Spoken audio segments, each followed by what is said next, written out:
So we have 4 speakers today. Our first speaker is Mr. Abdullah Tayyib Zain, and he was born and raised in Wad Nu'man village in Al Jazeera state in Sudan. He studied agriculture at the University of Khartoum and later completed a master's degree in agricultural sciences, focusing on food security and natural resource management at the University of Hohenheim in Germany. He is currently pursuing a PhD in agriculture at Boku University here in Vienna. Alongside his academic work, he is a lecturer at Kordofan University in Sudan and serves as the chairman of the FAL Organization for Relief and Development.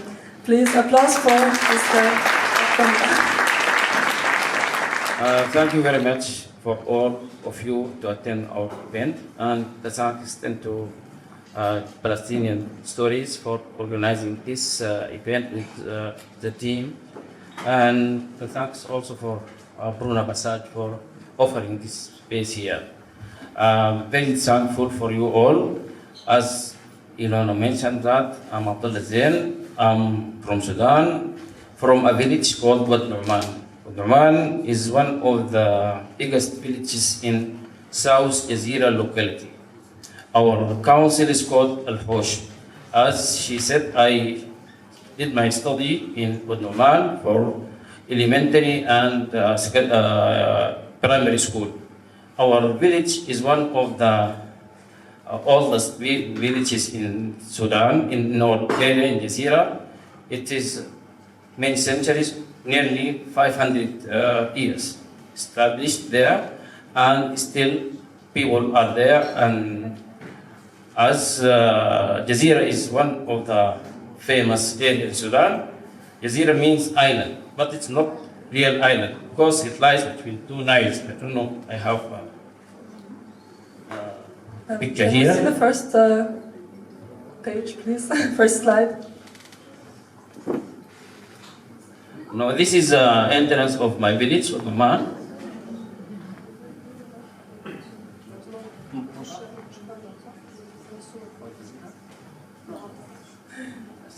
No problem. Maybe one of the slides is okay, no problem.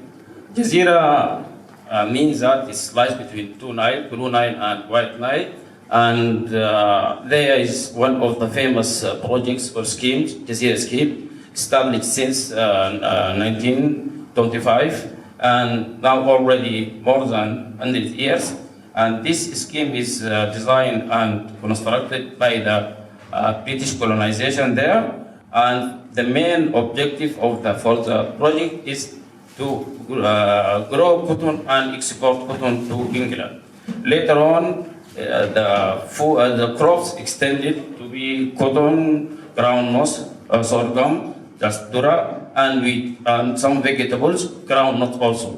The most activity for my people in my area are agriculture and also animal rearing. As you see here, even the village is surrounded by the farms owned by the people, and the village also very lucky that one of the early villages that have education. Since for this by the British colonization, we have the primary school there. All the villages around are studied in Wad Nu'man, and now we have primary school, intermediate school, and secondary school for both boys and girls. And the population almost nearly 8,000 people there, and they are well educated. In the latest 80s, the number of teachers in my village exceeding 500 teachers, and this makes some problem in the center that where to distribute these people, because our schools only accept maybe 40 teachers.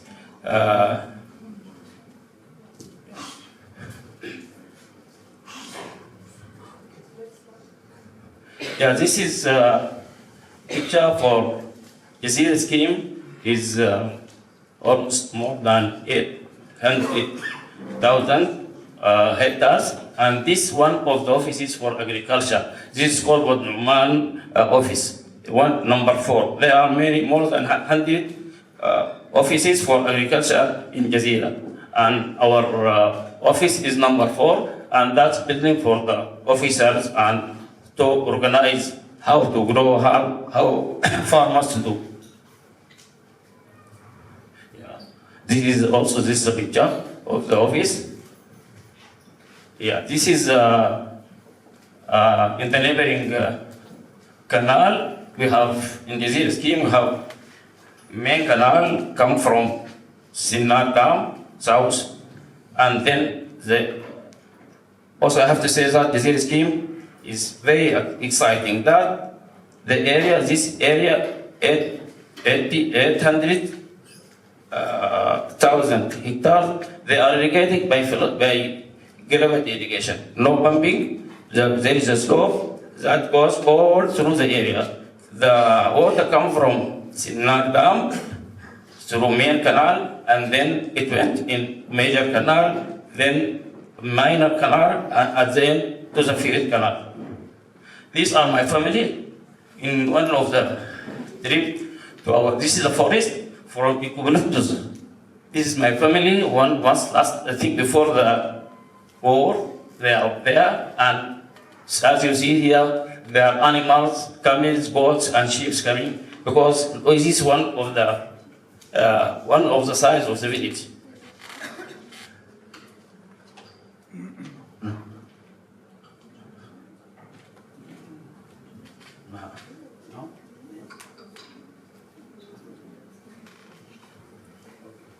Yeah, this all from the area to my village, and as I said, Jazeera scheme is one of the biggest scheme in Tawalid, and it was Sudan as economic for cash crop, particularly cotton.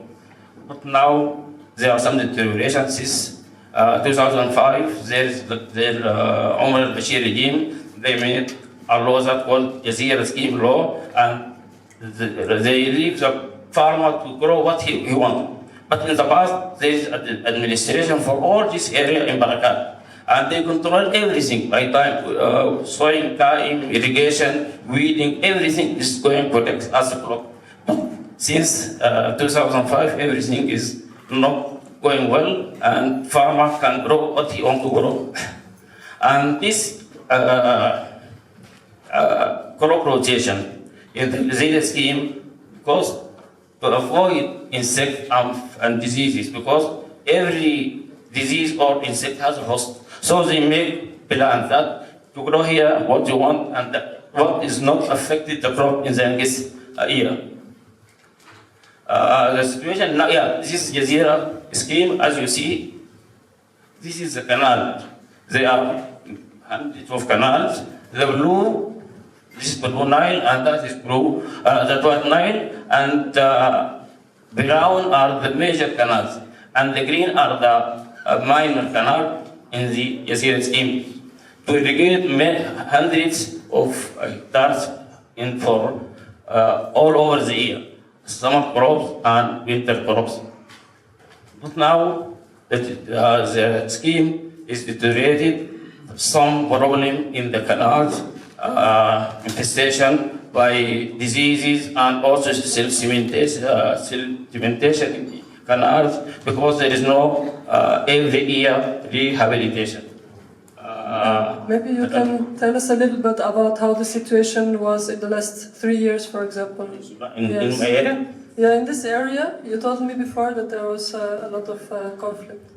Yeah, as all Sudan, before the war, everything is going well, and the farmers grow what they want to grow. But after the war, everything is destructive. Even our houses are nothing there. Even the agricultural scheme, nothing. 3 years, people they didn't grow anything, and now they came last year, in January last year, 25. And they start to grow. Even they don't have even 1 kilo of sorghum or rice or wheat, and they depend on humanitarian aid. But now they start to grow. But the scheme need to be rehabilitated. Because 3 years are followed, no growing any crops. So now people start to just I don't know, to eat to rebuild this again, so as to get it in the future that will be supply also Sudan, not only Jazeera. And even the animals, as you see here, people always have animals, farms, and crops. They eat organic food. But when after the militia came to Jazeera, they stole everything. Now no animals, they have to buy milk or to have the right milk. The situation is not good. Even there is the people are not even healthy. There are many problems due to these 2 years of very, very serious for these people. Thank you very much for giving us a little introduction to the Jazeera, where you come from. Our next speaker.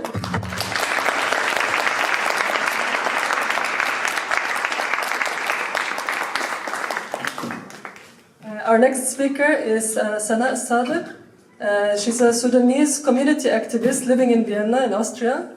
Sorry, yeah, can you go one slide before? Okay, this is still your slide, sorry.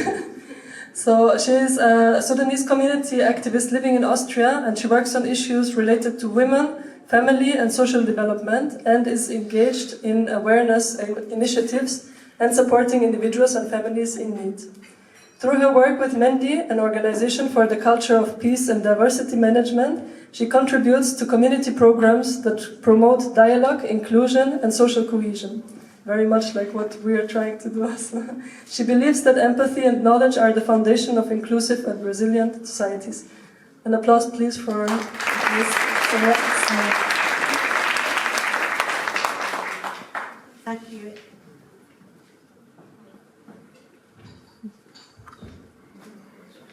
Thank you, everyone.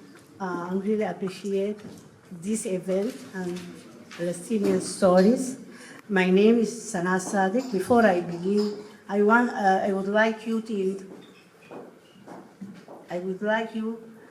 to imagine a place you carry in your heart, a place that shapes who you are, a place that lives in your memories. My name is Sana Sadiq. I'm originally from Khartoum, capital of Sudan, where I was raised with strong values of community, belonging, and responsibility towards each other. My interest in understanding people and society led me to study philosophy at Cairo University in Khartoum. Later, I continued my education path with master's degree in international relations, followed by PhD in social studies. My research focused on experience of displaced women in Sudan and the challenges they faced. Today, I work with Mendi Culture of Peace and Diversity Management, where we support counseling and community awareness program. In this role, I work to promote dialogue, guidance, and meaningful community connection across diversity communities. Over years, I have learned that stories are among the most powerful ways to understand people and cultures.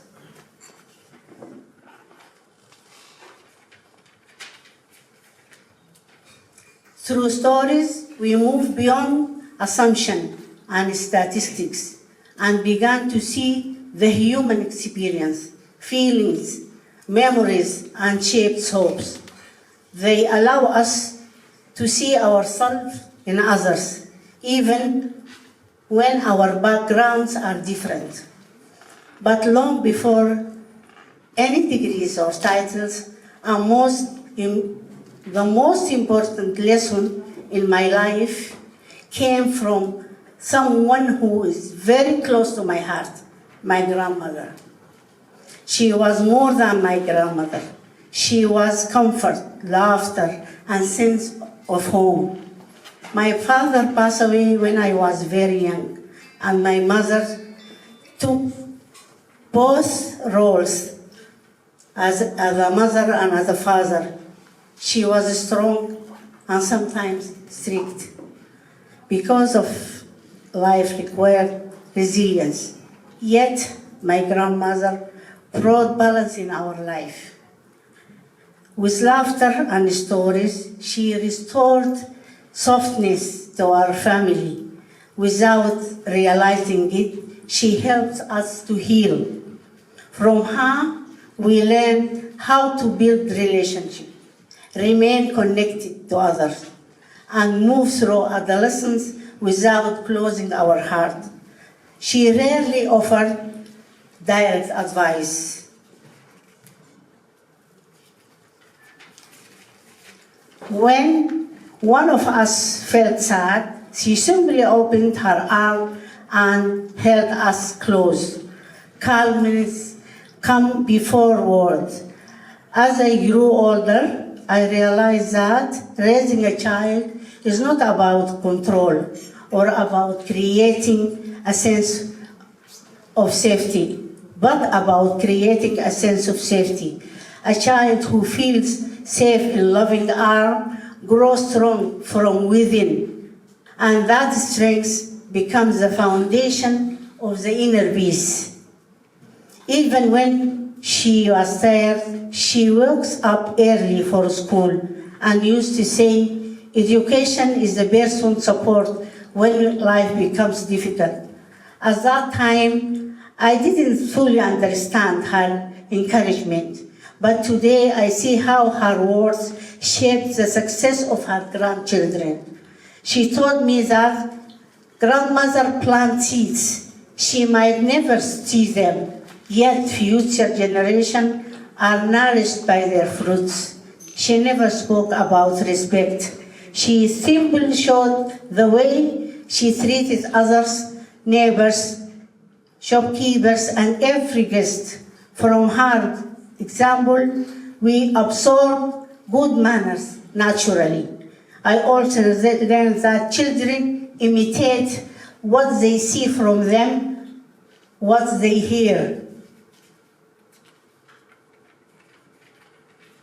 The simplest moment with her felt like a celebration, a cup of tea or an old story, a sincere laughter that made even simple days feel special. In Sudan, tea is not only a drink, it is a reason for family gathering. In this gathering, people talk about their daily lives, discuss family matters, and support one another in a particular way. In our neighborhood, this spirit of gathering took more than organized form. Women gathered in a small monthly circle. Each contribute fixed amount of money, and each month the collected sum went to one of these women. A simple way of supporting. From this experience, I understood that community is not an abstract concept. It is a way of living.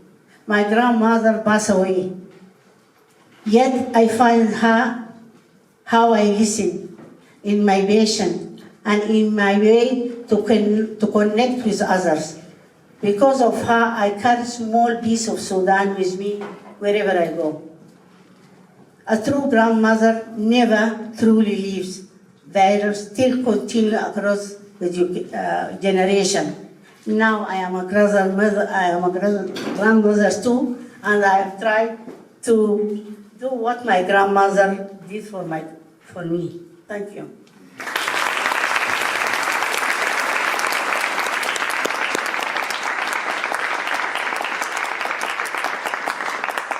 Thank you very much for this inspiring grandmother story. I also love my grandmother. Our next speaker is Mohammed Bari, who is originally from northern Sudan, but he was born and raised in Abu Dhabi in the United Arab Emirates. He studied dentistry in Ukraine and moved to Austria about 3 years ago. He is currently in the process of getting his degree recognized so he can practice as a dentist here. In his free time, he enjoys traveling, playing football, and spending time with friends. Please, an applause for Mohammed Bari.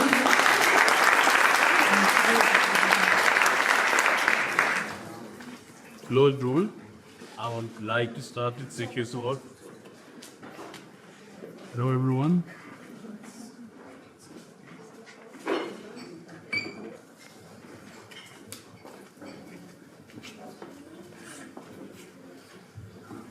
Hello, everyone. I would like to start by thanking you all for being here today, and especially thanks for Palestinian History for creating this space. I really find it very uh, I really find it very meaningful that having such gathering, we can connect, share, and support each other. Like Ilona said, my name is Mohammed Bari. I'm originally from north of Sudan, uh, from Nubian part, and it's called Mahas. But my life has been always between different places. I was born and raised mostly in the United Arab Emirates in Abu Dhabi. That's where I grew up, went to school, and built most of my childhood memories. Later, I moved to Ukraine to study dentistry. And 3 years ago, I moved here to Austria. So whenever someone asks me, where are you from? It's never a simple answer. Because I feel like I carry several homes in my heart, but Sudan is my roots, it's my identity, and it's where my family history begins. In north of Sudan, our people have a very old Nubian language. Sometimes it's called Rutana. I don't speak it, obviously, because I grew up abroad, but it's still a very big part of my life in a funny ways. When I was a kid, whenever my parents or my uncle didn't want us to understand what they are talking about, so they just switch the language and speak with Rutana, which is funny. And we would just sit there, okay, they are definitely talking about us. So. But we couldn't understand anything, obviously, but yeah. Even a small moment like this made us that the language feel special, like something ancient that belonged to our region. Life in the north of Sudan is very simple, but very rich in connection. Community is everything. Neighbors each other. No, okay. Neighbors know each other's. The door always open for everyone. If you visit someone home, you can't leave without a cup of tea or a coffee or share food together. Even if a family has a very little, they will still share what they have. Food is always together, never alone. Big plates, everyone eating from the same dish. In weddings, in Ramadan, for example, and family gathering, everything is shared. Nobody celebrates by themselves. Some of my favorite memories growing up were my visits back to Sudan during school vacations. Every time I went back, life felt slower, warmer, and more connected. I remember sitting with my grandmother, listening to her stories. Okay, yeah. I remember sitting with my grandmother.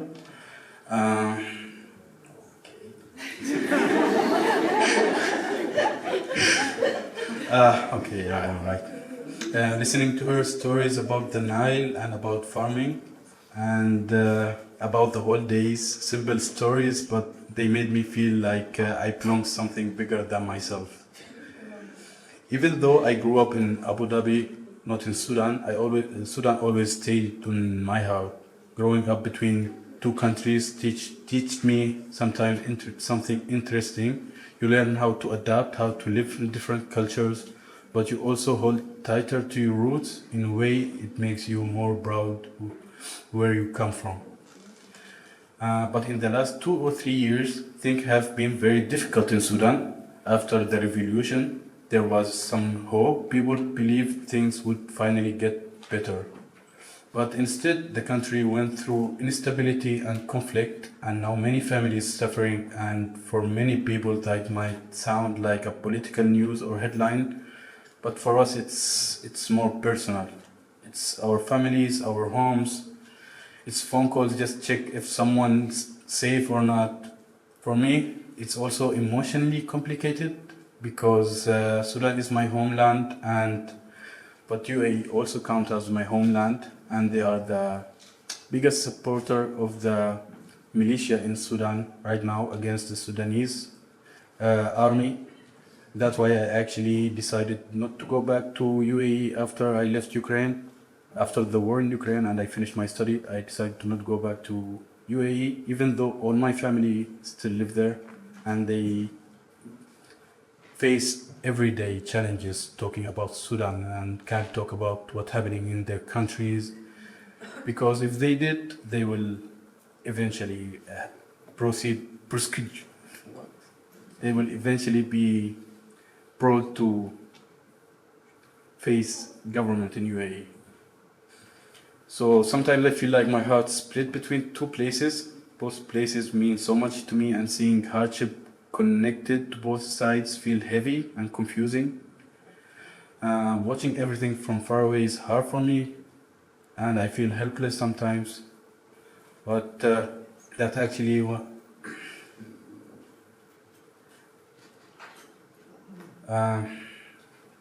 But even with all this, there is something that always gives me hope.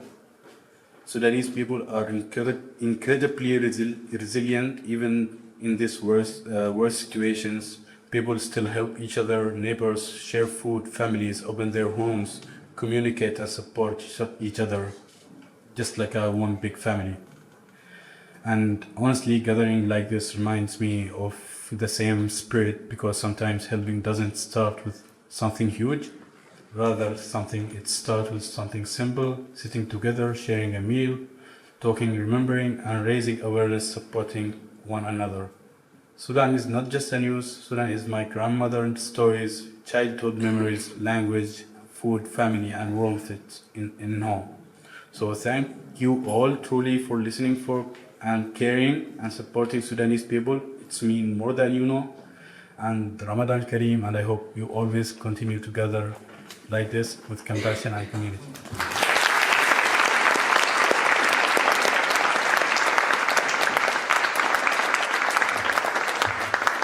Thank you very much. Does it work now? Yes? Okay. Thank you very much, Hamid, for sharing this. I think many people in this room can relate to the being torn apart and feeling split and worrying about your family and loved ones. So thank you very much for sharing this. Our next speaker is Dr. Ishraqa Mustafa Hamid. We can have the PowerPoint now. Thank you.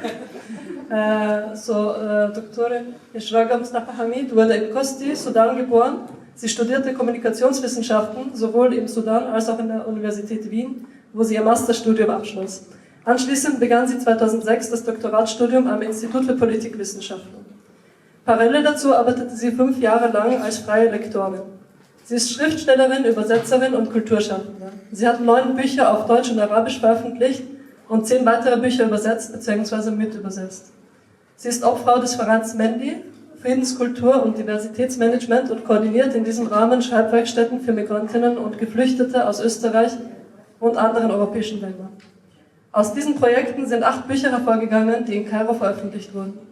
Sie erhielt mehrere Auszeichnungen, darunter den Erwachsenenbildungsaward 2007, den Hertha-Pammer-Preis der katholischen Frauenbewegung Österreichs sowie 2020 das Goldene Verdienstzeichen des Landes Wien. 2023 erhielt ihr Buch Unflat Anhar, also so, den englischen PEN Award für Übersetzung. Sie ist auch Beauftragte des PEN Österreich für das Programm Writers for Peace und ist Teil der Entwicklungs- und Inspirationsquelle des Projekts Calliope. Einen Applaus bitte für...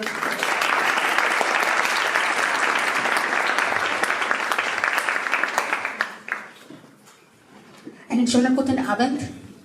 I prefer to speak in German because of political reasons, because of this such a stereotype, image that the black woman couldn't speak German. Therefore, I prefer to articulate myself in German language. I'm sorry.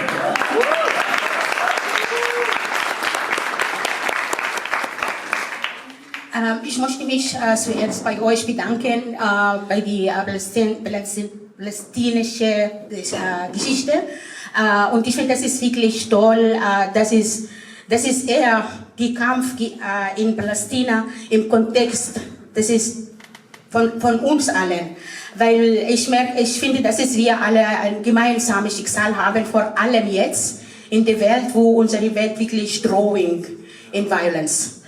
Danke, das ist wirklich ein tolles Bewusstsein.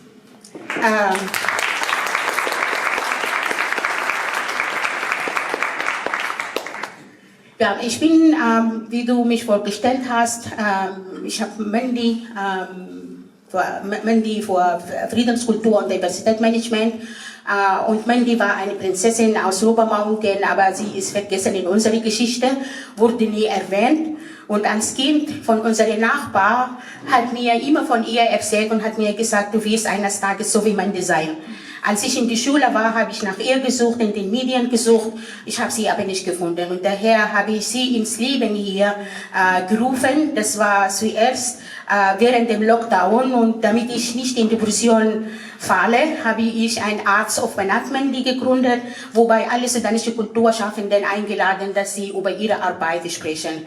Und dann habe ich das 22 mitbegründet mit anderen Frauen. Und dann freue ich mich, dass ich Dr. Sana Sadik dann vor etwa 2 Jahren ein sehr aktives Mitglied dabei. Ich habe Bilder dabei. Das war ich. Auf die linken Seite, ich war eigentlich links, seit ich Kind war. Das ist meine Mutter.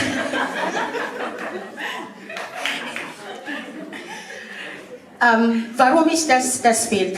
Meine Mutter, sie hat nicht viel geredet. Sie war aber eine sehr starke Frau. Aber ich bin darauf gekommen, nachdem ich meine Dissertation hier in Wien durchgeführt habe und Adora Lord in ihre Theorien gesagt hat, das ist Schweigen, es ist auch Empowerment, es ist auch eine Art von Widerstand. Und das war die Art und Weise von meiner Mutter, als mein Vater eine andere Frau geheiratet hat. Sie hat nie mit ihm geredet und sie hat von ihm getrennt, obwohl er in einem gemeinsamen Haus gewohnt hat, mit dem Ziel, dass sie sich selbst zu schützen. Meine Mutter war nie in der Schule, aber war sehr, sehr bewusst. Und ich glaube, das Bewusstsein zuerst habe ich von ihr mitbekommen, obwohl damals war ich, warum schweigst du? Mittlerweile schweige ich auch, wenn die Politik in Österreich fix und fertig mich macht. Meine Mutter war sehr großzügig. Sie hat immer uns empfohlen, wenn jemand dich braucht oder wenn du ein Stück Brot hast, du musst das mit jemandem teilen. Und das habe ich immer in meinem Kopf. Ich habe das niemals vergessen. Was sie auch uns gesagt hat, das ist die Arbeitswerte. Am Anfang in Österreich, obwohl ich Stipendium gehabt habe, von der katholischen Frauenbewegung Afro-Asiatischen Institut, aber ich habe auch als Reinigungskraft damals gearbeitet, mit meinem Magistertitel. Und das war für mich schon bewusst, das ist ein vorübergehender Job. Und meine Mutter hat aber mit ihrem Bewusstsein damals, als sie damals gearbeitet hat, am Markt, sie hat die traditionellen Brot gekocht und gemacht und sie hat das dann geliefert. Ich habe mir gedacht, okay, das ist Arbeit. Arbeit ist ein Wert. Das ist meine Würde, anstatt meine Hand jemand zu geben. Das habe ich von ihr gelernt. Die dazwischen, die sind es flink. Sie sehen nicht ähnlich aus. Ein weiteres Bild bitte. Das ist mein Vater. Das war mein erster Feminist. Es wird hier in Europa immer und auch hier in Österreich, Feminismus ist immer mit Frauen in Verbindung gebracht. Mein Vater war der erste Feminist, der wirklich mich beigebracht hat, du bist Feministin. Ich erzähle nur 2 kleine Geschichten von ihm. Er hat zum Beispiel Bildung, war sehr wichtig für ihn. Schule. Er war ein Beamter, er war sehr ausgebildet, er hat sehr viel gelesen und er hat so viele Bücher, die er gekauft hat. Mein Name ist drauf. Ich habe ein paar Bücher noch bei mir hier in Wien. Ich habe das mitgenommen aus dem Sudan. Er hat mir damals, ich war 16 Jahre alt, als ich die 2 Bücher von Nawala Saadawi, Frauen und Sexualität, Männer und Sexualität, und das eingeholte Gesicht der Frauen, die arabischen Frauen. Und mein Vater ist es weggegangen und hat es alle Lichter ausgeschaltet. Und ich wusste nicht, weil ich habe viel gelesen und ich wusste nicht, dass es dann die Dämmerungsgebiet und dass mein Vater kommt und hat mir gesagt, na was liest du jetzt? Und dann habe ich habe dann gesittert und habe ich die Bücher gezeigt. Und dann hat mir gesagt, na warum hast du dann Angst? Ich wusste nicht, ein Mädchen, 16-jähriges Mädchen, was soll ich ihm zeigen? Weil es ist hier Sexualität steht und dann hat mir gesagt, ich zeig's dir was. Du darfst keine Angst vor Wissen haben, sondern um Wissen. Und das begleitet mich bis jetzt. Mein Vater war ein Kolumnist. Und auch ein eleganter. Ich habe immer mir gehofft, dass ich einen Mann heirate, so wie mein Vater, so elegant und smart ist. Ein weiteres Bild, das war ich. Und das habe ich immer gehasst, dass meine Haare so gemacht wurden. Ich wollte die immer haben.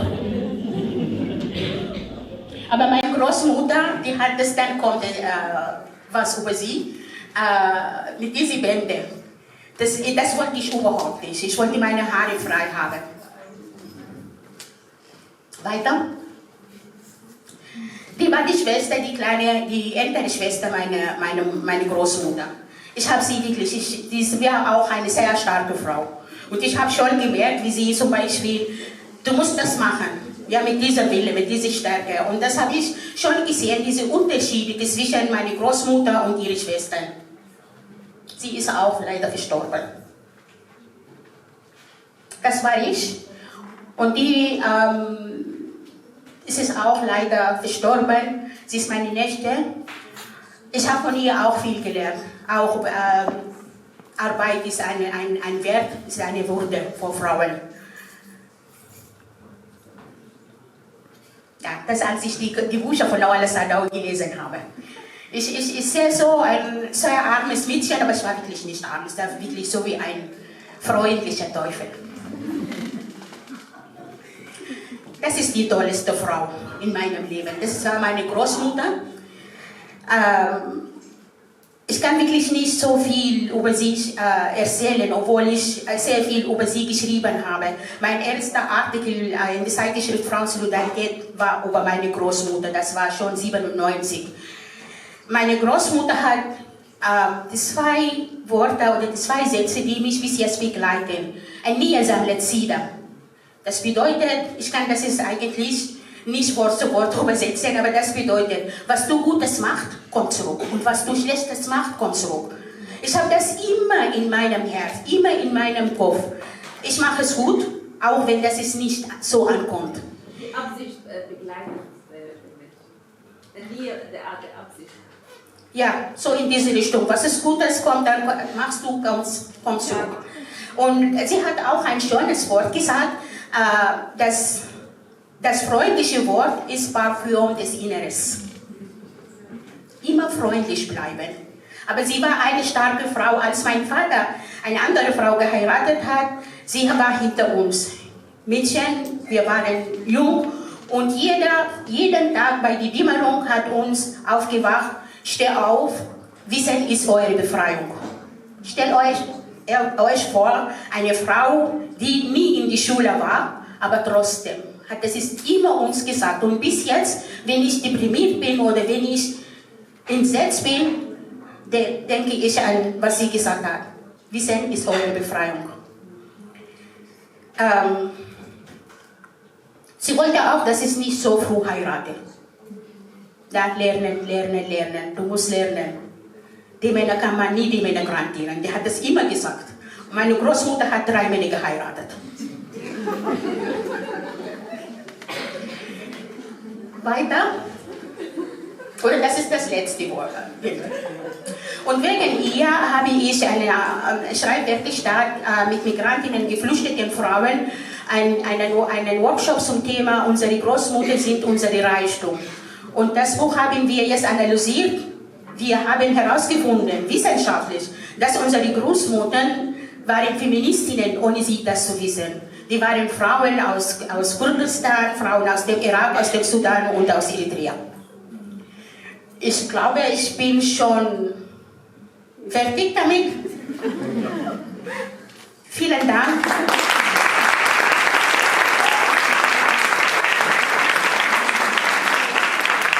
Und bitte, um Zusammenhang. Die nächste Zeit wird sehr schwierig. Was ist jetzt in der Welt passiert? Und bitte 8. März unbedingt kommen. Wir marschieren. Und am Abend bitte unbedingt am Marlemhaus. Es gibt dann dort ein weiteres Fest. Ich und Sie da werden wir das Fest moderieren, was mich freut. Danke.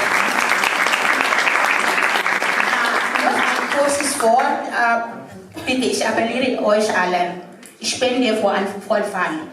Und als wir gefragt wurden als Mandy, wir haben das laut gesagt, nein, Mandy macht keine humanitäre Hilfe, sondern einfach, und ich bin auch Teil dieser Organisation, es gibt schon Homepage, wurde schon gesagt, bitte spende, 5 € macht Unterschied. Danke.